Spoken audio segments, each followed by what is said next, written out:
தென்கிழக்கு வங்கக்கடல் பகுதியில் நிலவும் காற்றழுத்த தாழ்வு பகுதி ஆழ்ந்த காற்றழுத்த தாழ்வு பகுதியாக வலுப்பெற்றது. 48 மணி நேரத்தில் மேலும் வலுப்பெறும் என வானிலை ஆய்வு மையம் அறிவிப்பு.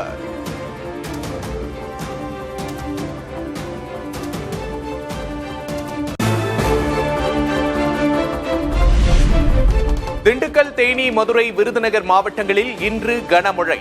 சென்னை வானிலை ஆய்வு மையம் கணிப்பு.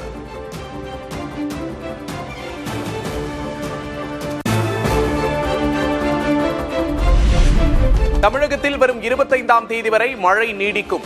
26ஆம் தேதிக்கு பிறகு வறண்ட வானிலை நிலவும் என வானிலை மையம் தகவல்.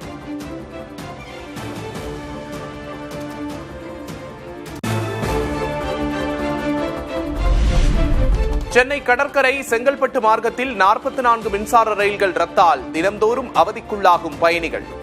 எதிர்கால நலனுக்காக தற்காலிக சிரமத்தை பொறுத்துக் கொள்ளுமாறு தெற்கு ரயில்வே விளக்கம்.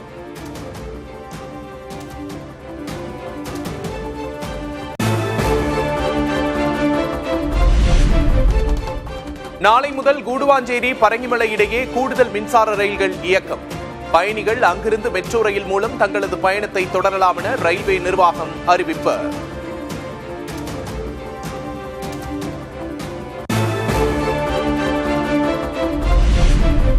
எழும்பூரிலிருந்து புறப்படும் சோழன், பொதிகை, பாண்டியன் உள்ளிட்ட 8 ரயில்கள் மாம்பழம் ரயில் நிலையத்தில் நிற்கும்.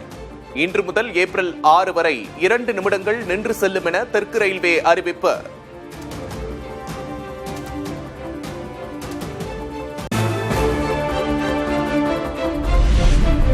திமுக அமைச்சர்களுக்கு பாஜக அழுத்தம் கொடுப்பதாக முதல்வர் ஸ்டாலின் குற்றச்சாட்டு. மிசா, தடாவையே பார்த்தவர்கள் எதற்கும் அஞ்ச மாட்டோம் என்றும் சூளுரை. இன்னைக்கு இந்திய அளவில் இருக்கக்கூடிய எதிர்கட்சிகளிலே திமுக மேலதான் பாஜக அரசு அதிகமான ரைடுகள் நடத்துறாங்க. நம்ம அமைச்சர்களுக்கு தான் அதிக அளவில் அழுத்தம் கொடுக்கறாங்க. ஆட்சிக்கு நெருக்கடி ஏற்படுத்தலாம்னு பாக்குறாங்க. எமர்ஜென்சியை பார்த்த திமுக என்ன வழக்கு போடு, நாங்கள் பார்க்காத மிசாவா, நாங்கள் பார்க்காத தடாவா?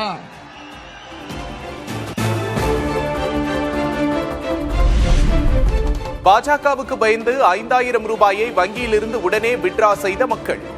கொடுப்பது திமுக, பறிப்பது பாஜக என முதல்வர் மு.க. ஸ்டாலின் விமர்சனம். நம்ம அட்வான்ஸா வழங்கின 5000 ரூபாய் உரிமை தொகையை எங்க அந்த 5000 ரூபாய் ஒன்றிய அரசு எடுத்துக்குவாங்களோன்னு பயந்த மக்கள் அந்த தொகையை உடனடியா வித்ட்ரா பண்ண போயிட்டாங்க. அதுக்கு என்ன காரணம் தெரியுமா? ஒன்றிய அரசு மேல இருக்கக்கூடிய பயம். மக்களுக்காக கொடுத்தா அது திமுக அரசு, மக்கள் கிட்ட இருந்து எடுத்துக்கிட்டா அது ஒன்றிய பாஜக அரசு. அதை புரிஞ்சுக்க. திமுக அமைச்சர் ஒருவர் 453 நாட்கள் சிறைக்கு சென்றிருந்தார். இன்னொரு அமைச்சர் 3 முறை அமலாக்கத்துறை சோதனைக்கு உள்ளாக்கி இருப்பதாகவும் எடப்பாடி பழனிசாமி விமர்சனம்.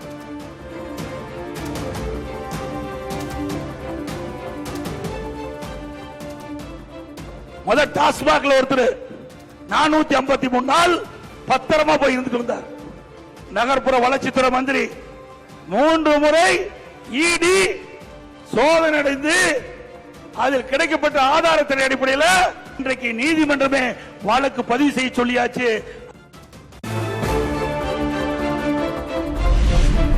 அதிமுக ஆட்சி காலத்தை விட கூடுதல் வருமானம் வந்தாலும் திமுக அரசு கடன் வாங்குவதாக எடப்பாடி பழனிசாமி விமர்சனம். ஹவாலா பணமாக அவை வெளிநாடுகளுக்கு கொண்டு செல்லப்பட்டதாகவும் சாடல்.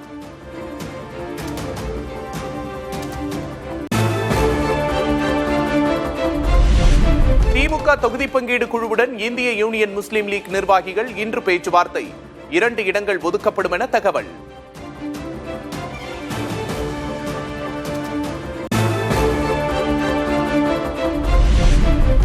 திமுகவிடம் 13 தொகுதிகள் அடங்கிய உத்தேச பட்டியலை தேமுதிக வழங்கியதாக தகவல்.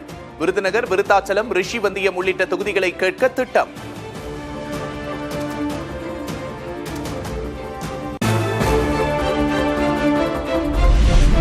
கோவையில் இன்று நடைபெறுகிறது திமுக இளைஞரணியின் மேற்கு மண்டல நிர்வாகிகள் சந்திப்பு. உதயநிதி ஸ்டாலின் தலைமையில் பிரம்மாண்டமாக கூட்டம் நடத்த ஏற்பாடு.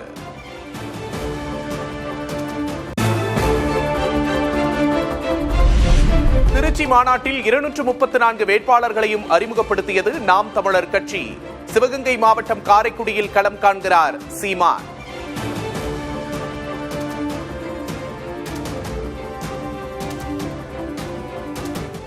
பிறந்த மண்ணிலே காரைக்குடியிலே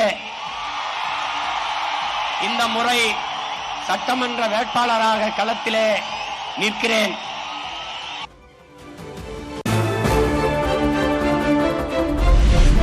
திமுக அதிமுக மாறி மாறி ஆட்சிக்கு வருவது குறித்து சீமான் விமர்சனம். பேயை விவாகரத்து செய்துவிட்டு பிசாசை திருமணம் செய்வது எப்படி சரியாக இருக்கும் என கேள்வி. திமுகவை எப்படியாவது ஆட்சியிலிருந்து அகற்ற வேண்டும். அகற்றிவிட்டு யாரை அமரச் செய்வீர்கள்? அதிமுகவை. பேயை விவாகரத்து செய்துவிட்டு பிசாசை திருமணம் செய்வது, பிசாசை விவாகரத்து பண்ணிவிட்டு பேயை திருமணம் செய்வது. இந்த பேயை விரட்டிவிட்டு தேவதையை உட்கார வைத்தால் சரி.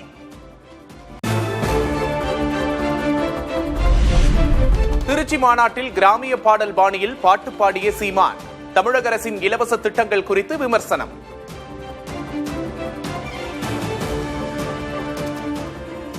ரூபாய் வேணாம், அரிசி பருப்பு வேணாம், ஓட்ட விவசாயிக்கு போட்டா இது எல்லாம் வரும் தானா? ஏ கொலுசு முக்கத்தி தாராம், புள்ள குடிக்க குவாட்டும் தாராம், கூட கொஞ்சம் வாடி நம்ம ஓட்டு போட்டு வருவோம். பதவிக்காக எதையும் செய்ய துணிந்து விட்டார் பன்னீர்செல்வம். முதல்வருடனான சந்திப்பு குறித்து டிடிவி தினகரன் கடும் விமர்சனம்.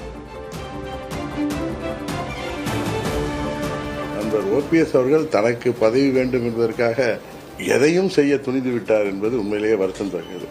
2017 பிப்ரவரி மாதம் 5ஆம் தேதி அவரை பதவியிலிருந்து இறக்கியது ஒரு நியாயமான நடவடிக்கை என்பதை இன்றைக்கு தமிழ்நாட்டு மக்கள் புரிந்து கொள்வார்கள். தாவேகாவில் சட்டமன்ற தேர்தலுக்கான ஆயத்த பணிகளை துரிதப்படுத்தும் விஜய். தேர்தல் பணி முதன்மை கண்காணிப்பாளராக ஆனந்த், செங்கோட்டையன், ஆதவர்ஜுனா நியமனம்.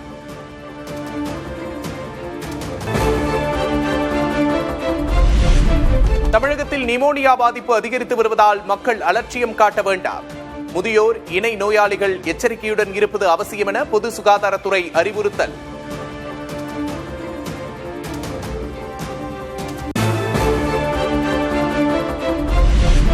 சென்னை காசிமேடு சந்தையில் மீன்கள் வாங்க அலைமோதிய கூட்டம். வரத்து அதிகரிப்பால் மீன்களின் விலை குறைந்தது.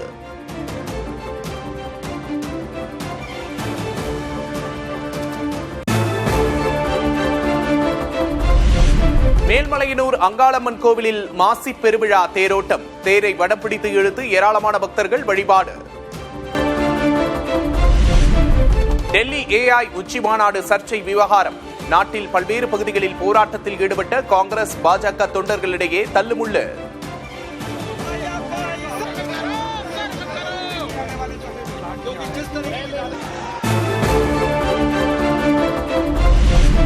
கேரளா, குஜராத், புதுச்சேரி உள்ளிட்ட 9 மாநிலங்கள் மற்றும் யூனியன் பிரதேசங்களில் வாக்காளர் எண்ணிக்கை 1,70,00,000 குறைந்தது. இறுதி வாக்காளர் பட்டியல் வெளியிடப்பட்டுள்ள நிலையில் தேர்தல் ஆணையம் தகவல்.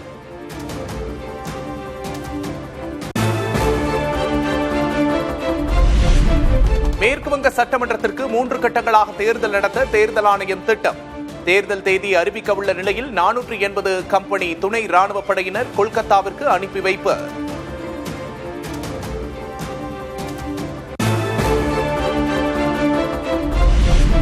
மேற்கு வங்கத்தை ஆளுவதற்கு பாஜக துடிப்பதாக முதல்வர் மம்தா பானர்ஜி கடும் விமர்சனம். அதிகாரம் மூலம் ஆட்சியை கைப்பற்றும் பாஜகவின் எண்ணம் ஒருபோதும் நிறைவேறாது என்றும் சாடல்.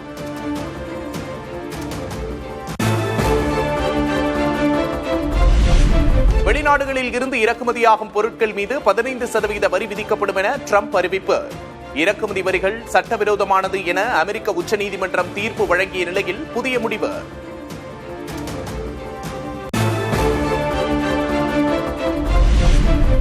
பிரேசில் நாட்டில் கனமழை வெள்ளத்தால் மக்களின் இயல்பு வாழ்க்கை முடக்கம். ரியோ டி ஜெனிரோ நகரில் வெள்ளத்தில் அடித்துச் செல்லப்பட்ட வாகனங்கள்.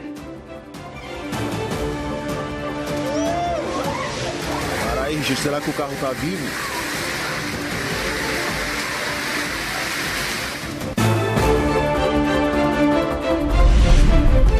ஜப்பானில் 2வது வாரமாக இன்ஃப்ளூயன்சா நோய் பரவல் தன்மை தீவிரம்.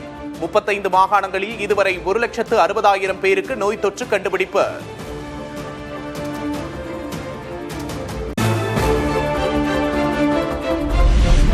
உலக புகழ்பெற்ற நியூயார்க் டைம்ஸ் ஸ்கொயர் பகுதியில் தொழுகையில் ஈடுபட்ட இஸ்லாமியர்கள் சுமார் 2,000 பேர் பங்கேற்பு.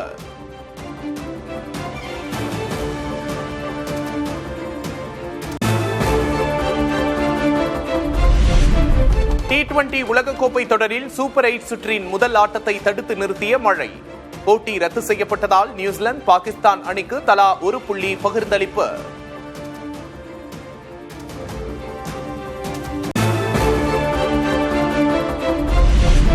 T20 உலகக்கோப்பை கிரிக்கெட் தொடரில் சூப்பர் 8 சுற்று ஆட்டங்கள். இந்திய அணியை இன்று எதிர்கொள்கிறது தென்னாப்பிரிக்கா.